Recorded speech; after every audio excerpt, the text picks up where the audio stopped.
How's it going, and welcome to another Palantir video. Now, if you don't already know, I'm a major Palantir bull, and I currently have 889 shares at an average cost basis of $21.76 per share. Now, Palantir's stock price is down 26.28% year to date, and if we look at the 6-month chart and calculate from the most recent high, it's down well over 50%. And as a result of that price action, I'm starting to see more and more articles like this one, why I sold these 3 high growth tech stocks, and he's talking about Snap, Palantir, and Bumble. Now, the Motley Fool is definitely not the most credible source of investment analysis, and today I'm going to break down why this type of thinking is short-sighted. Let's take a look at the article real quick and scroll down to the Palantir section because that's all I'm really interested in here. So the author says that at first glance Palantir seems like a solid investment and goes on to describe a couple of the bull arguments for the company. For example, the 30% per year revenue growth projections, and then a couple of the large contracts that Palantir has, for instance with the US Army. But then the article lists 3 reasons why this author has sold out of his position in Palantir. First of all, he says that it's deeply unprofitable. Next, he raises the issue of stock-based compensation and how it's diluting the existing shareholders. And third, he says that the growth of the Gotham platform, which is Palantir's software offering for governments,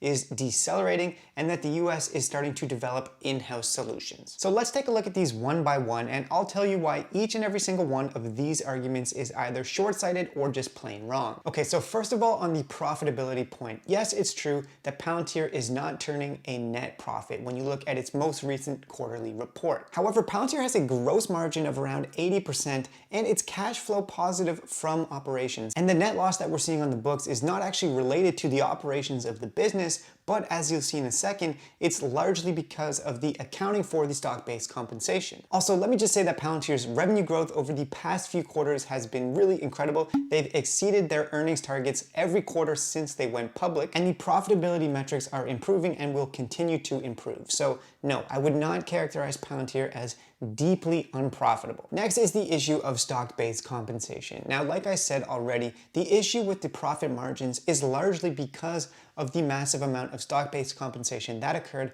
after the company went public. And more or less, that was the reward for the company's founders and the board of directors for actually bringing the company public. But the amount of stock-based compensation that's been going to Palantir's executives has been steadily decreasing and will continue to wind down over the next couple of quarters. Okay, third and finally, the author is suggesting that Palantir's revenue growth from the Gotham side of the business is decreasing. But if we look at the Q3 results, you can see that the government revenue grew 34% year over year, and they announced a number of new deals that were massive. For example, the $823 million contract to the US Army for data and analytics software. He's also suggesting that the US government is quietly developing in-house alternatives, but to be honest, I haven't seen any news to that effect anywhere, and I don't know who this person is that they have an inside scoop on government procurement processes and what they're actually developing in-house. But the 2 key takeaways here are that, first of all, Palantir's government business is still growing at a significant clip. It's adding new clients all over the world, not just with the US government, but with other allied countries as well. And also, the commercial side of the business is growing faster. And that's exactly what we want to see with Palantir, because the total addressable market on the commercial side of the business